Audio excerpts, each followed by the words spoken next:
ایک صاحب کہنے لگے کہ میرے ساتھ جاپان چلیے، تو میں نے کہا کہ میں یہاں کافی مصروف ہوں۔ تو انہوں نے مجھے کہا کہ آپ ذرا چل کے دیکھیے تو صحیح، آپ کو 29 سال ہو گئے ہیں تبلیغ کرتے ہوئے، سمجھاتے ہوئے، اور 40 برس آپ کے والد گرامی کو بھی ہو گئے، اور پھر اس کے بعد آگے بھی آپ کے مشائخ، اور اسی طرح آپ اب مبلغین تیار کر رہے ہیں، جمعہ میں بھی یہی خطبہ ہوتا ہے، اجتماعات میں بھی یہی گفتگو کرتے ہیں، تو آپ جو تبلیغ کر رہے ہیں اور لوگوں کو یہ بتا رہے ہیں، یہ کوئی میرا فلسفہ نہیں ہے تو میں آپ کو جس کا پابند بنانا چاہتا ہوں، یہ تمہارے رسول کی سنت ہے۔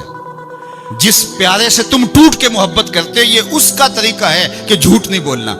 کہا سمجھا کے 29 سال جس قوم کو ہو گئے ہیں، آپ جاپان میں دیکھیے وہ کر رہے ہیں، اور نئی اقدار کو دریافت کرنے کے لیے آگے بڑھ رہے ہیں۔ یہ تو کر چکے ہیں، وہ کسی سے دغا نہیں کرتے، جھوٹ نہیں بولتے، کسی سے فراڈ نہیں کرتے۔ ان کو کسی مذہب نے نہیں یہ بتایا، ان کی ماں کی گود سے تربیت ملی کہ جھوٹ نہیں بولنا، اس کی ماں کی گود سے تربیت ملی کسی سے دھوکہ نہیں کرنا، کسی سے فراڈ نہیں کرنا۔ کیا ہماری مائیں جو حضور پر درود پڑھنا سکھاتی ہیں، یہ کیوں نہیں سکھاتی ہیں کہ کسی سے فراڈ نہیں کرنا ہے، کسی سے دھوکہ نہیں کرنا؟ کیا ممبر و محراب سے ساری زندگی اب اسی مشن پہ لگے رہیں گے کہ یہ نہیں کرنا، اور دنیا کو تسخیر کرنے کا خواب شرمندہ تعبیر رہ جائے گا؟ یار جب بچہ ہوتا ہے کچی کلاس کے اندر تو اس کو پورنے ڈال کے دیے جاتے ہیں، آپ کو اگر یاد ہو تو، اور اس کے اوپر وہ لفظ لکھتا ہے، اور وہ میٹرک تک چلا جائے ابھی تک پورنے ہی جو ہے اس کو ڈال کے دینے پڑے، تو پھر وہ کس طرح ماسٹر کرے گا؟ یار ابھی تک ہم سچ بولنے کے عادی نہیں ہوئے، پوری کائنات کے اندر محمد عربی کا دین کیسے پہنچا؟ دنیا کہاں سے کہاں چلی گئی اور ہم کہاں کھڑے؟ اکبر الہ آبادی نے کہا تھا، مس پہ ہے اپنی نظر اور سیم ان کے ہاتھ میں۔ ہم ابھی تانبے کو دیکھ رہے ہیں اور وہ چاندی بھی اٹھا کے لے گئے۔ اب وہ کائنات کو تسخیر کرنے جا رہے ہیں، اور ہمارا بھی یہ مرحلہ طے نہیں ہوا کہ ہم سائے کو تنگ نہیں کرنا چاہیے، ہمارا یہ مرحلہ طے نہیں ہوا کہ کسی کو تکلیف نہیں دینی چاہیے۔ انسانی سوسائٹی، انسانی معاشرت کے خد و خال ہیں واضح، اور اسلام نہ بھی ہو تو کفر کے معاشروں کے اندر بھی یہ پایا جا رہا ہے کہ ہم سائے کو تکلیف نہیں دینی، کسی کو دکھ نہیں دینا، فراڈ نہیں کرنا، جھوٹ نہیں بولنا، 2 نمبر چیز نہیں بیچنی، اور ہم کے اندر بھی ملاوٹ کر لیتے ہیں۔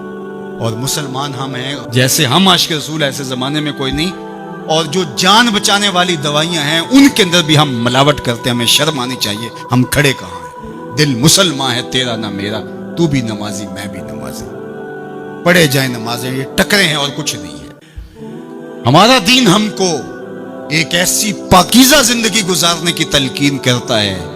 یار ہمارے سامنے حضور کا نقشہ ہو، ہمارے سامنے حضور کی تعلیمات ہوں، اتنا نور برس رہا ہو ان کی سیرت کے انوار کا، اور پھر بھی ہم اپنی زندگی جو ہے وہ درستی نہ کر پائیں، تو پھر کیا ساری زندگی ہم یہی کام کرتے رہیں گے؟ ساری زندگی یہی کہتے رہیں گے کہ جھوٹ نہیں بولنا، جھوٹ نہیں بولنا؟ کہتے رہیں گے ہم، اس سے انکار نہیں ہے، لیکن کائنات کو تسخیر کیسے کریں گے جب اس مرحلے سے نہیں نکلیں گے؟ تو میری آرزو یہ ہے کہ دیکھو، میں نے اپنی قبر میں جانا ہے، آپ نے اپنی لحد میں اترنا ہے۔ میں اور آپ اپنے آپ کو یہ مت سمجھیے کہ وہ سنورے گا تو معاشرہ ٹھیک ہوگا۔ معاشرہ ٹھیک ہو نہ ہو، مجھے ٹھیک، کبھی بھی کسی کو اذیت نہیں دینا، چاہے وہ میرا ہمسایہ ہے یا میرا دشمن ہی کیوں نہیں۔ مجھے کسی کے لیے غلط نہیں سوچنا ہے، اور کسی کو نقصان پہنچانے کی منصوبہ بندی کی دور کی بات ہے، وسوسہ بھی آئے کسی کو نقصان پہنچانے کا تو اس کی بھی نفی کرنی ہے، کیونکہ میں اس آقا کا غلام ہوں جو رحمت للعالمین ہے۔ تو اس آقا کے لائے ہوئے نظام شریعت کو نافذ کرنے کے لیے ہمیں عملی قدم اٹھانا پڑے گا۔